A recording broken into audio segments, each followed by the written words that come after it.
¿Qué tal? Muy buenas tardes, estimado público. Bienvenido a otra edición de Diálogo Libre, el espacio que Prensa Libre destina para discutir temas de trascendencia nacional. En esta tarde pues vamos a discutir el tema que ha tomado relevancia en los últimos días y es el de la contaminación de ríos. Para ello, previo a comenzar de lleno con el programa, vamos a ver un pequeño video introductorio que Prensa Libre ha preparado para ustedes.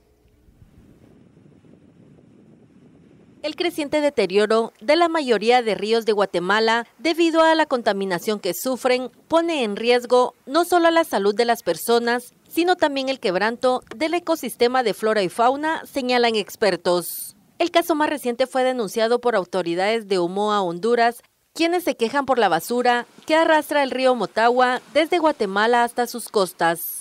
El problema fue evidenciado por periodistas de Prensa Libre, al punto que se tienen indicios que existen afluentes en la capital que contaminan el río Motagua. Bueno, y para discutir este tema tenemos como invitados especiales al licenciado Gabriel Valle, que nos acompaña de la Fundación para el Ecodesarrollo Fundaeco, y al doctor Raúl Maas, que es representante del Instituto de Ambiente y Recursos Naturales de la Universidad Rafael Andívar y Arma. Pues con ellos vamos a discutir en este momento pues este tema, y para empezar de lleno, según el propio Ministerio de Ambiente, el 99% de los afluentes, o de los ríos, mejor dicho, del país, pues lastimosamente están contaminados. Ante esta pues lastimosa perspectiva que tenemos, ¿qué podríamos esperar para los próximos años? Y también, de una vez, en este segmento, ¿qué podríamos corregir? Comenzamos con el licenciado Valle, por favor. Bueno, gracias, buenas tardes. En realidad, lo que podemos esperar es más contaminación, más crisis y más situaciones de conflictos intermunicipales o, en este caso, ya regional con otro país. Yo creo que el problema radica precisamente en nuestros malos hábitos, actitudes y comportamientos respecto a nuestro consumo diario como ciudadanos. Al estar comprando cosas y al estar consumiendo, el confort en realidad nos ofrece en el mercado una serie de situaciones que facilita la vida cotidiana, y eso se genera, eso produce al final basura, ¿verdad? Además, si no hay educación adecuada, pues eso hace que tengamos malas prácticas, y entonces eso es por un lado desde el punto de vista ciudadano. Por el lado a nivel nacional, el gobierno, los gobiernos locales, tampoco han tenido la previsión de atender el tema seriamente, como serían establecer políticas claras para el manejo de desechos, para el manejo de las aguas residuales, que radica finalmente en la contaminación de los ríos. Entonces, con una buena práctica sería específicamente, creo, y en el marco de esta demanda internacional, yo creo que es una oportunidad para el país que la Cancillería tome la batuta de atender no solo la demanda, sino que también de hacer una propuesta a nivel nacional en donde se intervenga el Ejecutivo, el Congreso de la República, para tomar el tema y hacer una normativa que propicie la regulación del manejo de los desechos sólidos, el manejo de las aguas residuales en el país, y que oriente a las municipalidades, porque respetamos la autonomía municipal, pero que oriente a las municipalidades como una política nacional de Estado a poder entrarle al tema. Y yo quiero decir rapidito algo. Hace algunos años había ya un ejemplo, porque han habido varios esfuerzos en el país, lamentablemente a nivel técnico, pero a nivel político no ha habido la voluntad política para hacer esos cambios. Y yo te quiero decir, Alameda Norte tuvo una planta de tratamiento. Ahí el técnico estrella fue el ingeniero César Barrientos, conocido en nuestro gremio como Pepino. Y él implantó ese tipo, cuando estaba en la municipalidad, ese tipo de plantas de tratamiento de manejo de desechos sólidos. Hay ejemplos muy claros de que se hicieron, pero no tuvieron la voluntad política para hacerlo a dimensión nacional, o al menos con la dimensión del municipio de Guatemala. Eso es, creo que, una oportunidad que podríamos tener hoy para agarrar el tema y de una vez elevarlo a la esfera política con una iniciativa específicamente de regulación y normas específicas que propicien y faciliten eso. Y por el lado del sector privado, también hay una incidencia importante, porque el sector privado se certifican y andan viendo cómo logran para lograr vender mejor. Pero el tema de gestión ambiental no lo incluyen en su matriz de negocios, ¿verdad? Entonces debería ser, porque ellos tienen que cumplir con las leyes.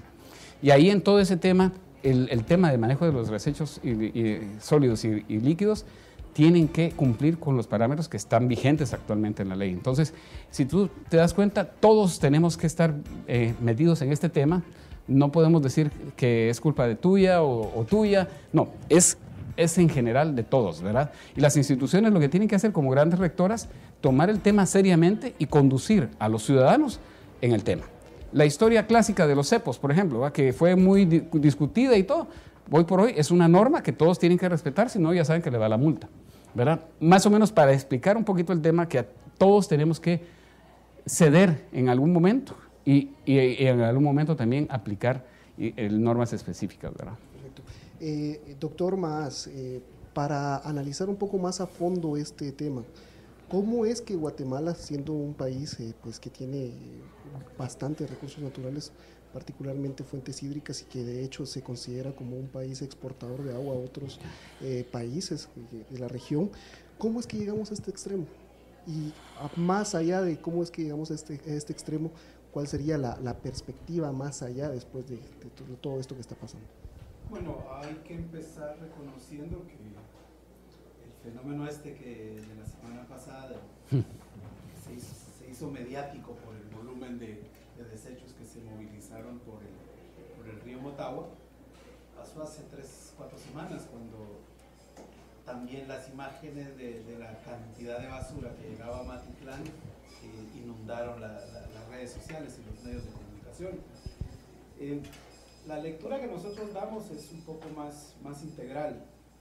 Consideramos que esto es una evidencia de la ineficiencia con la que funciona el sistema país en su conjunto. Difícilmente hay un componente al cual atribuirle la responsabilidad plena de lo que está pasando. Es decir, es reflejo de dinámicas sociales, dinámicas económicas, las dinámicas político-institucionales, incluso las mismas dinámicas ambientales. Al final, podríamos señalar que siempre nos dijeron que el agua es vida, pero el agua también es muerte. Y esa parte casi nunca la vemos. Y es muerte justamente por la cantidad de elementos que se movilizan por el agua. Muchos son invisibles y son los que permanentemente están movilizándose en los recursos hídricos. Cuando se moviliza lo visible es cuando realmente nos llama la atención. Por ejemplo, Guatemala tiene unas altas tasas de mortalidad infantil, de las más altas del continente americano. ¿Por qué se enferman los niños? Por diarreas, disenterías, amebiasis.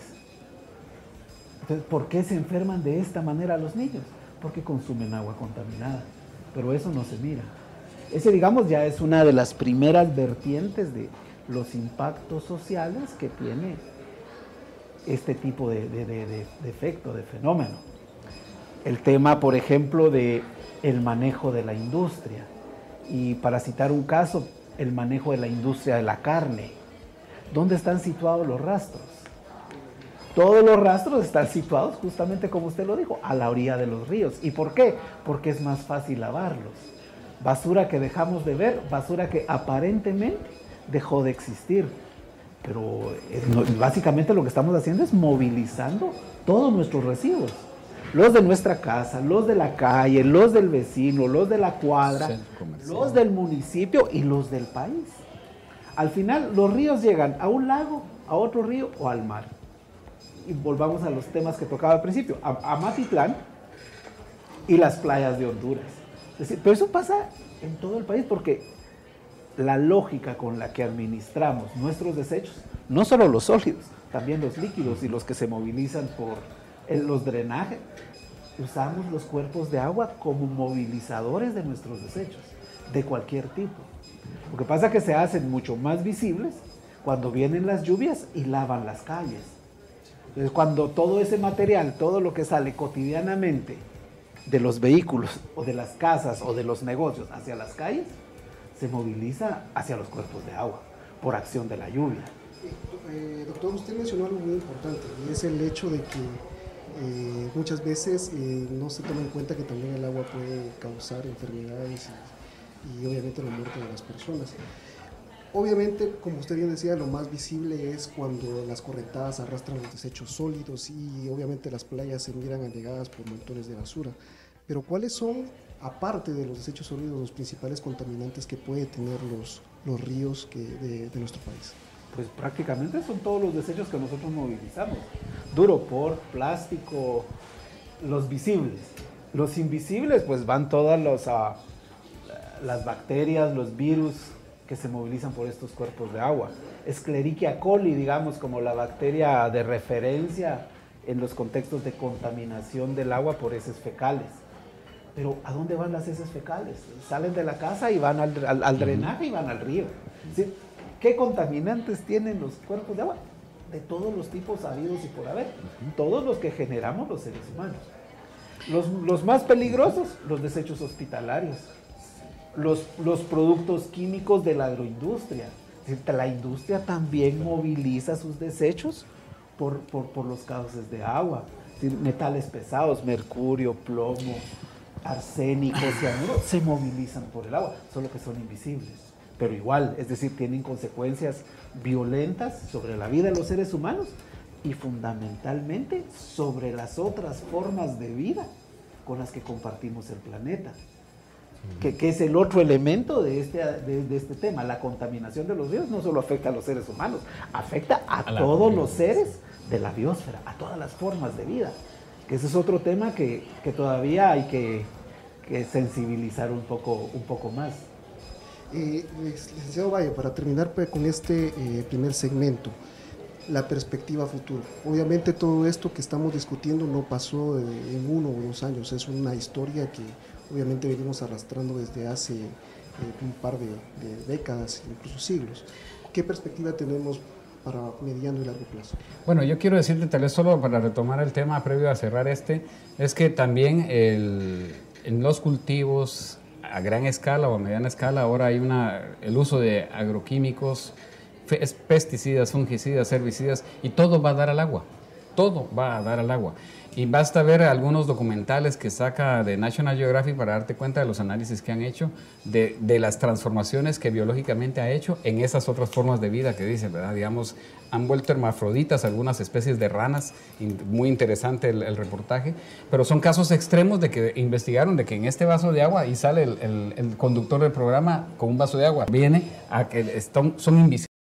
No nos damos cuenta, esa es la dimensión grande. Yo creo que la dimensión a futuro, estamos tratando, el sector ambiental y Fundaeco en este caso, tratando de dar pasos de apoyo a la gestión ambiental municipal en los temas. Caso aquí, en la región metropolitana, con el proyecto de Cordillera Lush, estamos dando apoyo a las municipalidades. Hoy ya las 3 municipalidades de Mixco, San Lucas y Santiago Zacatepeques ya tienen sus oficinas de gestión ambiental municipal. Modestamente están empezando, pero la idea es que ellas entran ya en una sensibilización propia para poder entrarle al tema, porque se ha evidenciado en la Cordillera Lush el problema de la basura. Nosotros llegamos por la protección de los bosques y la protección de los manantiales de la Cordillera Lush, que es la razón de ser del agua del área protegida. Sin embargo, las municipalidades y la gente nos demanda atención en el tema del problema sentido, que es la basura. Ahorita yo mando una felicitación al alcalde Neto Brand, que hizo una jornada de limpieza sobre la ruta vieja a la antigua, que es la que lleva de Mixco a Santiago Zacatepeques. Se limpiaron los basureros clandestinos en un día con más o menos una participación de 500 personas y varias instituciones, entre las cuales está CONAP, el CIPESI, Fundaeco y otras que estaban ahí. Fue una labor titánica, se sacaron 15 camionadas de basuras, que esos camiones tienen creo que 10 toneladas, algo así. Fue exagerado, una labor interesante, pero el tema no, eso es tocar el problema en un momento, pero tenemos que hacer acciones también de largo plazo y con visión, que son precisamente normar y reglamentar el consumo. Digamos decir cuántas bolsas de basura te van a permitir sacar. Si sacas 5, pues ahora te van a dejar solo 10, o por peso tal vez. O sea, hay que pensar, sentarnos en colectivo a pensar una dimensión de cómo le vamos a entrar al manejo de la basura y los desechos. La oportunidad de Cancillería, que te digo yo, Cancillería ahorita puede promover a nivel nacional esa iniciativa para poder hacer una normativa a nivel nacional de Estado, como política de Estado, respondiendo a la normativa vigente actual que está bajo el Ministerio de Ambiente que tiene la rectoría en el tema, para poder apoyar a las municipalidades en esa gestión, ¿verdad? Y yo creo que ahí, si se hace una movilización, vamos a tener, las mismas municipalidades van a tener apoyo de la comunidad internacional en aspectos técnicos, en aspectos financieros, y obviamente involucrar al vecino en poder hacer también sus aportes en este aspecto. Creo que esa es la visión, a un cambio de actitud del comportamiento de vida. O sea, yo he estado hablando y en mi Facebook puse también en algún momento que antes de comprar debo pensar si de veras lo necesito, ¿verdad? Y tratar de rehusar las cosas en lugar de seguir comprando, ¿verdad? Lo importante es tener ese grado de conciencia para empezar a reducir ese consumo, ¿verdad? Y a las empresas, que todas las empresas, por ejemplo, las proveedoras de tiendas, vamos a decir algo, todas las proveedoras de tiendas tienen que ayudar al sistema, porque ellas venden su producto, pero sus empaques y sus embalajes terminan en las calles, ¿verdad? Y encontramos cualquier cantidad de basura en ese tema. Entonces, las empresas van a tener que también entrar a la matriz de la gestión ambiental municipal para ordenarnos y para poder entrarle a una solución integral, como decía Raúl acá. Perfectamente, y específicamente de este tema que vamos a hablar en el segundo bloque, de qué es lo que puede hacer la ciudadanía y obviamente las autoridades para tratar de corregir. Y mientras tanto, vamos a un pequeño corte comercial. Ya volvemos.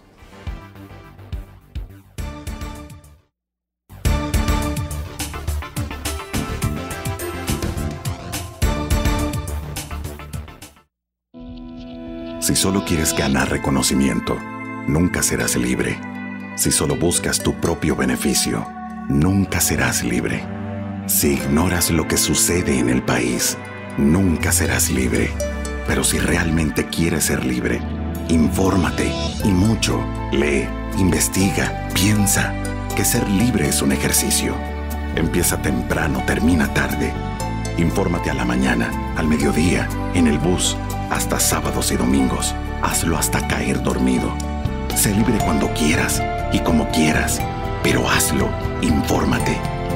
Y si no has empezado o sientes que no es para ti, entiende que ser libre no tiene edad ni condición social. Es por eso que Soy Prensa, soy libre. Prensa Libre, un periodismo que evoluciona.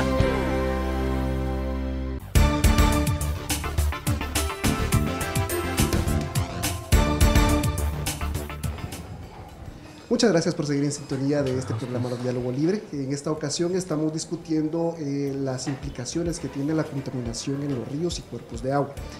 En el bloque anterior nos quedamos precisamente en qué es o cómo podrían las personas contribuir a tratar de evitar que se siga pues, con esta contienda en los cuerpos de agua.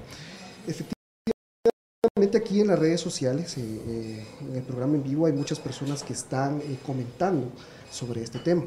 Por ejemplo, el usuario Eduardo Morales menciona: la culpa es en general. Si queremos tener un país limpio, hay que empezar a actuar. En base a ese comentario que tenemos de las redes sociales, doctor Maas, ¿podría usted, por favor, comentarnos qué es lo que podría poder hacer el ciudadano común de a pie para empezar a tratar de contrarrestar esta problemática? Sabemos de que es muy difícil que obviamente pues lleguemos a una solución real, pero ¿qué es lo que podría hacer los ciudadanos normales para tratar de evitar seguir contaminando de la forma en que lo hacemos? No, en principio creo yo tener la sensibilidad, sensibilizarse en torno a que tenemos serios conflictos en torno a la calidad del recurso que estamos consumiendo. Usted lo señalaba en el inicio, es decir, se sabe que Guatemala es un país excedentario en agua, en volumen, en cantidad. La gran debilidad que tiene el sistema es que está en la otra línea, en la de la calidad. Y eso implica, ya tiene, como dijimos anteriormente, tiene implicaciones muy profundas en la sociedad, en la economía y en la institucionalidad, fundamentalmente la relacionada con gobernanza y la gobernabilidad del sistema país. Y yo comparto el criterio de la persona que se ha comunicado, en el sentido de que todos tenemos culpas, pero es que las culpas también son muy asimétricas. Es decir, el ciudadano que menos consume, que menos posibilidades tiene, de pronto es el que menos contamina. Es decir, el que tiene más es el que más contamina. Entonces también ahí hay que tener claridad en el sentido de que sí, todos tenemos culpas, pero las culpas son muy asimétricas, producto de las mismas asimetrías que caracterizan a nuestra sociedad.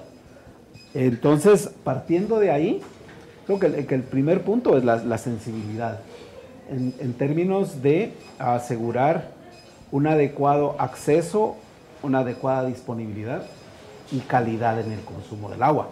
El problema es que el agua es un recurso que tiene una peculiaridad, no está uniformemente distribuido en el país.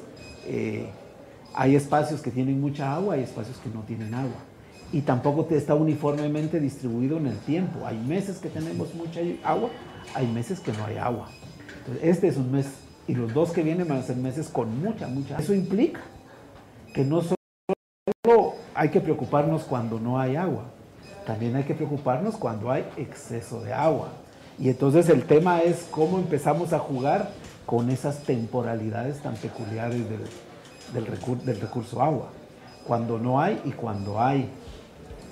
Porque cuando no hay, los problemas son problemas de acceso. ¿Cómo asegurar que vamos a tener agua en el tiempo que no hay? Agua de buena calidad. Y el otro tema pasa por qué vamos a hacer cuando haya agua en exceso. Bueno, vean parte del país y terminan muriendo personas.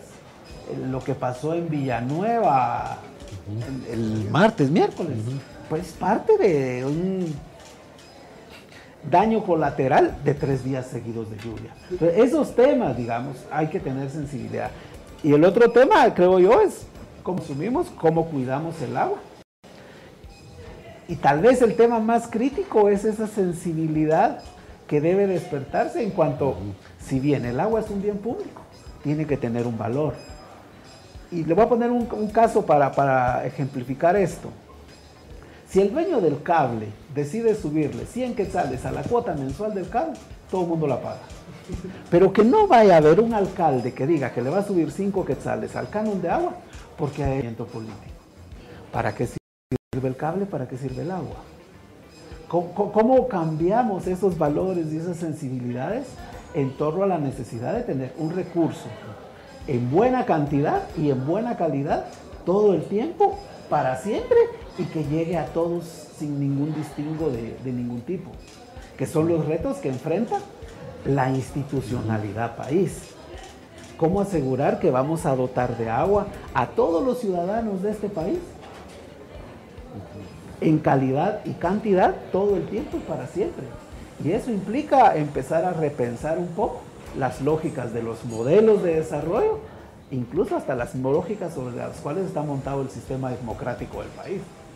Es decir, hay que ir un poco más allá de simple y sencillamente el hecho de tomamos un vaso de agua o no. Tiene implicaciones políticas, institucionales y de modelo de sistema muy profundas que es necesario empezar a revisar. Perfecto. Precisamente en este tema, en este contexto que usted menciona, pues también los usuarios que nos están acompañando en la transmisión en vivo, pues mencionan sobre que es necesario tener multas y cárcel para los infractores. Y punto. Así menciona nuestro seguidor Marco Aguirre. Sin embargo, licenciado, ¿cuánto afecta el hecho de que Guatemala ni siquiera tenga una ley de aguas y que obviamente se está tratando de discutir en el Congreso, pero al parecer no es prioridad en este momento para los legisladores y siempre se deja por un lado? Tomando en cuenta también el hecho de lo que dice el doctor Maas, de que obviamente a pensar en un modelo que en realidad para el país pues pasa obviamente por una decisión política y afectaría todo el sistema que estamos acostumbrados a vivir en este momento. En este sentido, ¿cuáles serían las implicaciones de aprobar una ley de agua y en el ideal de los casos cómo ayudaría al país? Bueno, yo creo que esto es prácticamente casi que un llamado al diálogo nacional, a un diálogo nacional en este tema que nos dejer con esta crisis que se da, con esta demanda internacional. Ustedes publicaron hoy en Prensa Libre, está una nota ahí de que rechazan el alza del agua potable. Hoy salió esa nota ahí en Prensa Libre. Entonces, eso es lo que va a haber. O sea, van a haber más conflictos por el tema del agua, que lamentablemente la gente no va a querer aceptar estos si no se les sensibiliza y si no se le hace conciencia. El cambio empieza en uno mismo. Por eso yo les decía, yo prefiero tratar de ver si lo que voy a comprar de veras me va a servir. Como dice la canción de Facundo Cabral, al final, que paz descanse. Pero en realidad es verdaderamente cierto. Yo creo que una ley de aguas, o sea, Cancillería puede ahorita, precisamente como te digo, yo insisto, en iniciar ese proceso de diálogo a nivel nacional con todos los sectores, atendiendo la emergencia de la demanda, pero también atendiendo a que aprovechemos en ese diálogo a sacar una normativa, que puede ser una ley de aguas, la ley de reglamento de desechos sólidos, la ley de tratamiento de aguas residuales, para poder enfrentar este tema. La ley de aguas es importantísima por las diferencias abismales que hay entre aquí hay agua, aquí hay mucha. En época de invierno hay mucha agua y en época de sequía tenemos que ver qué hacemos para sacarla. Y eso obviamente tiene que ver con infraestructura que el Estado tiene que invertir para tener soluciones a largo plazo. Exactamente, pero ahí es donde vienen, ¿cómo lo hacemos? Bueno, hay ejemplos, mancomunidades, hay ejemplos en donde la misma gente se organiza para poder hacer. Nosotros en Huehuetenango hemos estado haciendo proyectos de entregando aljibes en las comunidades donde el agua no llega. Entonces ellos utilizan el agua de lluvia con esos aljibes y son proyectos exitosos. Ya llevamos bastantes entregas ahí y hemos hecho con apoyo de la AID, por ejemplo, ¿verdad? Nosotros perseguimos la protección del bosque para el resguardo de los mantos freáticos, porque generalmente el agua es subterránea y sacamos más agua del subsuelo que de la que se logra infiltrar. De ahí la importancia de la protección de los bosques y la importancia, en este caso, que es el remanente boscoso más grande que hay en la región metropolitana y que si no la cuidamos se va a perder por cambio de uso del suelo. Hay mucho cambio de uso del suelo por el crecimiento económico normal, ¿verdad? El desarrollo y mucha de la generación de basura que tenemos y de los contaminantes que llegan a los ríos es precisamente por el crecimiento poblacional. Tenemos que tener conciencia sobre el tema del crecimiento poblacional porque yo me recuerdo hace 25 años íbamos a Izabal, era otra dinámica, pero en esto que se disparó el crecimiento y con él todos los impactos ambientales de ese crecimiento, ¿verdad? Doctor Maaz, ¿usted quería agregar algo? Sí, sobre el contexto de la ley. Es cierto, desde 1950 a la fecha, más de 30 iniciativas de ley de ley de aguas han ingresado al Congreso de la República. Ninguna ha pasado. Es decir, ahí hay que también seguirle la pista a las razones, las cuales hablar de ley de aguas en este país es casi sinónimo de hablar de reforma fiscal o hablar de ley de desarrollo rural. Es decir, es bastante complejo porque hay muchos intereses en juego. El otro tema que creo que es básico es también tener claridad en que solo la ley no resuelve la problemática. Es decir, tenemos un montón de leyes que no se aplican o son inviables en su aplicación. Creo que hay que tener mucha claridad en torno a una política pública nacional para el agua. Es decir, cómo vamos a decidir la gestión del agua en un país como el nuestro, que tiene muchos pequeños países adentro. Ese es un tema al que hay que profundizar. Luego, ¿cuáles son quién va a ser el administrador de esos recursos que son fundamentales para todos los sectores, para la sociedad en su conjunto? Es decir, el tema de cuál va a ser el arreglo institucional pasa un poco por el cuento de quién le pone el cascabel al gato. Es decir, hay que hacer la ley, hay que hacer esto, sí, pero ¿quién lo hace? ¿Quién lo gobierna? ¿Quién lo administra? Eso todavía está ahí eso no se está discutiendo. Y el otro tema, las implicaciones económicas, incentivos para aquellos que tienen y contribuyen a regular el ciclo hidrológico. Impuestos para los que usan el agua, porque ese es el otro tema también. ¿Quiénes son los que usan el agua en el país?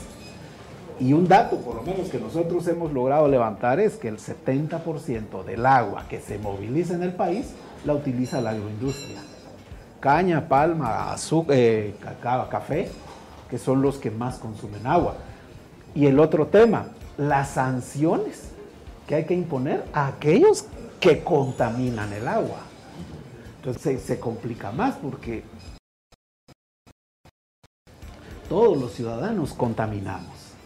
Nuestros gobiernos municipales, de acuerdo a la normativa ambiental, tienen la obligación de construir plantas de tratamiento. Entonces el argumento es que las municipalidades no tienen dinero para esto. Y yo sí estoy de acuerdo. La municipalidad de San Gaspar y Xil o la municipalidad de Moyuta probablemente no. Pero que no me digan que la municipalidad de Guatemala no tiene recursos para construir una planta de tratamiento de aguas residuales. O la de Misco, es decir, las municipalidades más grandes que tienen la mayor cantidad de habitantes son las que deberían estar poniendo el ejemplo.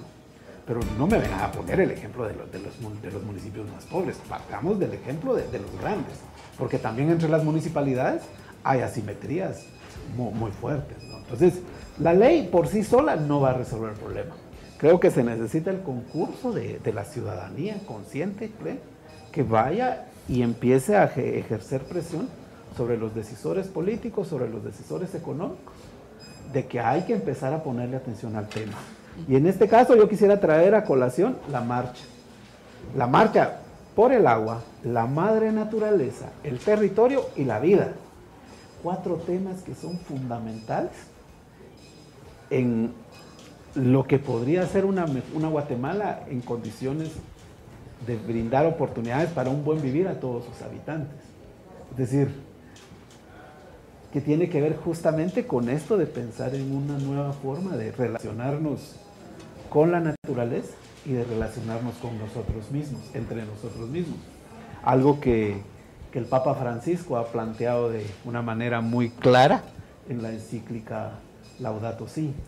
Es decir, ahí ya se plantea de manera directa ese necesario cambio en el modelo, ese necesario cambio en la forma de cómo nosotros nos relacionamos con la madre naturaleza, pero también entre nosotros mismos, porque creo que eso es algo que ha generado unas brechas y unas llagas muy profundas a lo interno de la sociedad guatemalteca, que todavía no hemos logrado sanar, pero que hay que empezar a hacerlo a la mayor brevedad posible, porque el futuro que se vislumbra en el contexto de un país, digamos, con una crisis muy seria en su funcionamiento, en lo ambiental, en lo económico, en lo social, en lo político, institucional, todavía se encuentra en una posición mucho más dramática por la amenaza del cambio climático.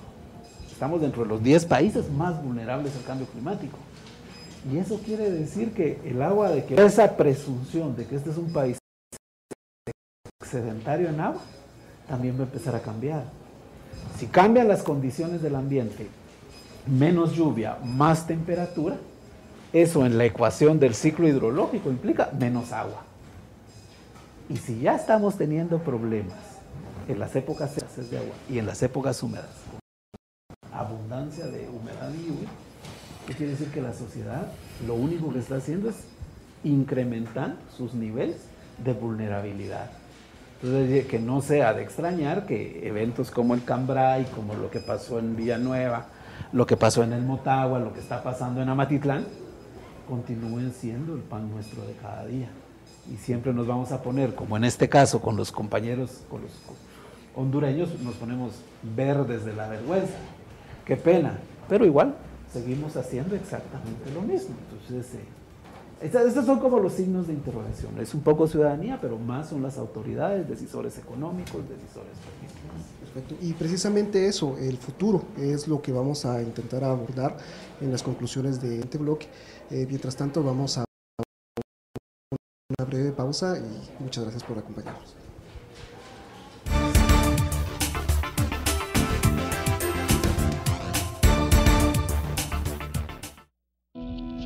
Si solo quieres ganar reconocimiento, nunca serás libre. Si solo buscas tu propio beneficio, nunca serás libre. Si ignoras lo que sucede en el país, nunca serás libre. Pero si realmente quieres ser libre, infórmate y mucho. Lee, investiga, piensa. Que ser libre es un ejercicio. Empieza temprano, termina tarde. Infórmate a la mañana, al mediodía, en el bus, hasta sábados y domingos. Hazlo hasta caer dormido. Sé libre cuando quieras y como quieras, pero hazlo, infórmate. Y si no has empezado o sientes que no es para ti, entiende que ser libre no tiene edad ni condición social. Es por eso que Soy Prensa, soy libre. Prensa Libre, un periodismo que evoluciona.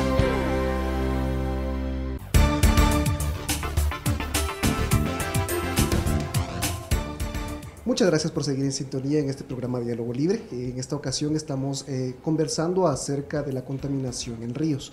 Y este es el último bloque y precisamente para eso vamos a tener las conclusiones de este programa. Para iniciar con el licenciado Valle, obviamente ya hemos estado hablando acerca de las consecuencias, que obviamente esto es lastimosamente algo histórico que venimos arrastrando como sociedad, que obviamente y lastimosamente tampoco se vislumbra un porvenir tan halagador como quisiéramos, pero algo que ha quedado rezagado y es igualmente importante es la biodiversidad. Guatemala es catalogado como uno de los 14 países, si no estoy mal, megadiversos del mundo. Obviamente un título que no cualquiera, y obviamente es digna de respeto. Pero por cómo tratamos nuestros recursos naturales, particularmente el agua, ¿cuál es el gran impacto que podría tener el país a futuro si no hacemos algo o si no se cuidan los recursos para que obviamente no solo los humanos salgan afectados, sino también la biodiversidad que tenemos en el país? ¿Cuál sería la gran perspectiva o la gran conclusión que podríamos sacar de todo esto, licenciado? Gracias. Sí, no, el quehacer de Fundaeco es precisamente el resguardo de la biodiversidad a través del manejo y protección de áreas protegidas. De esa cuenta es que Fundaeco ha constituido varias reservas ecológicas en Cerro San Gil, que fue donde empezamos, en Sierra Caral, Río Sarstún, en Punta de Manabique, y por el lado de Huehuetenango también tenemos en la reserva de Todos Santos, Cuchumatán, Magdalena, Pepajauna, Magdalena y otras áreas para el resguardo precisamente de esto. Pero un ejemplo claro de esto es la vida. La vida como su manifestación principal, primordial, ¿no? O sea, eso es el principal factor de la protección y de mantener el único planeta que tenemos en el universo. No hay otro planeta que tenga vida, no lo han encontrado, ni las condiciones. Entonces, sobre eso tenemos que entender de que solo aquí podemos vivir y tenemos que ser inteligentes en el manejo de los recursos y de los ecosistemas en el planeta. Yo te digo algo, hay un fenómeno que se está dando ahorita, las abejas. Las grandes polinizadoras están sufriendo un fenómeno ahorita de que se están muriendo, están desapareciendo, pero son las principales polinizadoras para un montón de alimentos. Entonces, ahorita, en un contexto de cambio climático, el gran riesgo es la provisión de alimentos, ¿verdad? Entonces, estos son agentes muy importantes polinizadores que si se eliminan va a haber un gran conflicto a nivel mundial, que al final va por la vida, ¿verdad? O sea, primero van ellas, después iríamos nosotros, en este caso, en esa cadena, ¿no? Entonces, creo que es importante el comprender esto, de que la dimensión no es la romántica de los ambientalistas que nos gustan los pajaritos y los arbolitos y todo. Bueno, sí, nos gustan, pero a la larga es la importancia de mantener y sostener la vida en este planeta, de sostener el clima. Ahorita, los proyectos que tienen que hacer las municipalidades y el gobierno están en el contexto de una ley que se acaba de aprobar recientemente, pues no están la ley de cambio climático. Ya es una ley que da parámetros y lineamientos específicos, que no es fácil, como dice Raúl, en el sentido de que una ley no es el todo, pero sí nos da un marco de referencia. Es importante eso.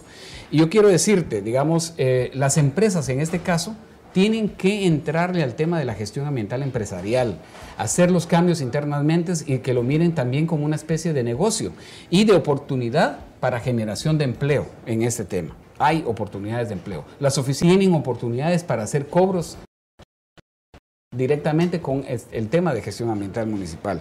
Y el resguardo de los bosques, y es precisamente para mantener el ciclo hidrológico que nos enseñan en cuarto o quinto primaria, ¿verdad? Ese ciclo hidrológico que lo tenemos que presentar en examen en cuarto primaria, se mantiene vigente. Ese ciclo hidrológico es el que se está alterando con la alta tasa de deforestación que hay en el país, principalmente por la tala ilegal y por el cambio de uso del suelo para otras actividades económicas. Entonces yo creo que el llamado aquí es reflexión un poquito de todos, a nivel ciudadano, con nuestra cotidianidad y nuestros patrones y hábitos de consumo, pero también a nivel municipal para entender de que las situaciones son diferentes. Y a nivel de Estado, pues que todos tenemos que poner de nuestra parte para poder conciliar algo en lo que nos pongamos de acuerdo en algo común. Yo celebro ahorita que ya China, Estados Unidos ratificaron el Acuerdo de París para el control de las emisiones, porque el tema es que este planeta Tierra se está convirtiendo en un gran invernadero y está calentando el planeta.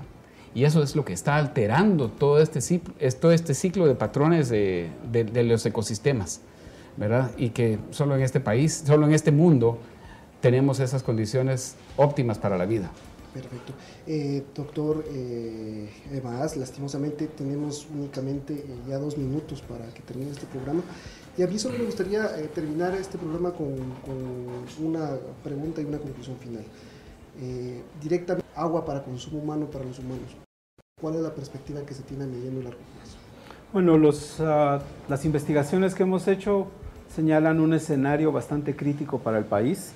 Se prevé una reducción muy significativa en los bosques que regulan el ciclo hidrológico, los bosques nubosos, esos bosques que siempre están cubiertos de niebla, donde en la iconografía guatemalteca vive el quetzal, la monja blanca. Esos bosques con los incrementos de temperatura, producto del calentamiento global, tienden a desaparecer. Lo que se prevé es un sustancial incremento de las áreas secas o muy secas. Eso implica que el país va a dejar de ser excedentario en agua. Para el año 2000, las mediciones decían que el 24% del país era área seca o muy seca. Los escenarios menos conservadores, digamos, los más conservadores señalan que el 70% para el año 2080 va a ser seco. Eso implica cambios muy fuertes en la disponibilidad del recurso, un recurso que no valoramos, que no consideramos porque siempre ha estado ahí. Un economista ecuatoriano, Alberto Acosta, lo denomina la maldición de la abundancia. Entonces, como hay, pues, usémoslo, ¿no? Esto implica, esta transformación en la escasez de los ecosistemas naturales implica serios conflictos. Agua para consumo humano. Solo preguntémonos hace 10 años cuánto costaba un vaso de agua, ahora cuánto cuesta un vaso de agua en un restaurante y cuánto podrá costar en 10, 15 años. Agua para producir alimentos, recordemos que la agricultura del país, sobre todo la de granos básicos, sigue dependiendo del ciclo de las lluvias. Es decir, hemos avanzado tecnológicamente en muchos campos, pero nuestros agricultores siguen dependiendo de la lluvia, igual que lo hicieron los agricultores de la Edad de Piedra. Ahí hay otro elemento que hay que considerar. El necesario enfoque territorial que hay que darle al manejo del agua, porque el agua no se moviliza de la manera similar en todo el país. Cada territorio, cada cuenca tiene su propia dinámica, hay que entenderla. Y que muchas de las actividades sociales, económicas, productivas, políticas, culturales están asociadas a las dinámicas del agua en esos territorios. Que eso es otro elemento que hay que considerar y que mucho de eso está cambiando. Por ejemplo, uno piensa en cuando uno habla de Totonicapán se imagina esos bosques bucólicos de niebla, de frío, pero las proyecciones indican que para el año 2050 la mitad del departamento de Totonicapán presentará condiciones secas o muy secas. Y eso ya implica repensar un poco qué es lo que tenemos que hacer para adaptarnos a estas nuevas condiciones ambientales en el territorio guatemalteco. Un reto muy grande, pero en el que obligadamente tenemos que empezar a trabajar porque de lo contrario el escenario pesimista que planteaba Gabriel se va a materializar muy rápido, una exacerbación de la ingobernabilidad, de la conflictividad socioambiental, que ya la vemos, pero ahora llevada a magnitudes prácticamente incontrolables, si realmente no empezamos a abordar con la seriedad que este tema demanda. Perfecto, muy bien. Pues agradecemos mucho la participación del licenciado Gabriel Valle de Fundaeco y el doctor Raúl Maaz del IARNA. Obviamente lo que discutimos acá podríamos pasar platicando un par de horas, incluso días. Lastimosamente el tiempo se nos acaba. Muchísimas gracias por su atención, y a los usuarios y a los televidentes que nos acompañaron, muchísimas gracias y hasta una próxima emisión de este programa Diálogo Libre.